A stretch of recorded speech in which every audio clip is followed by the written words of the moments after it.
जी नाजरीन, आवा न्यूज़ में खुश आमदीद कहते हैं। मशकूर खान की रिपोर्ट के मुताबिक गुजरावाला में गैरत के नाम पर मां ने 16 साल बेटी को गला दबाकर कत्ल कर दिया।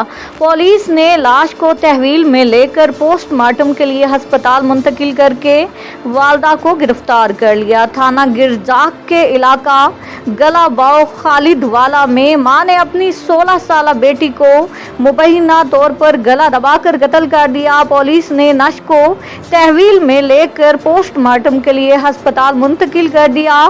पुलिस के मुताबिक मुलजमा शाहीन बीबी को अपनी बेटी के किरदार पर शक था, जिस पर उसने गला दबाकर बेटी को कत्ल कर दिया। डीएसपी कोतवाली के मुताबिक वाक़ये का मुकदमा दर्ज करके मुलजमा शाहीन बीबी को गिरफ्तार कर लिया गया है।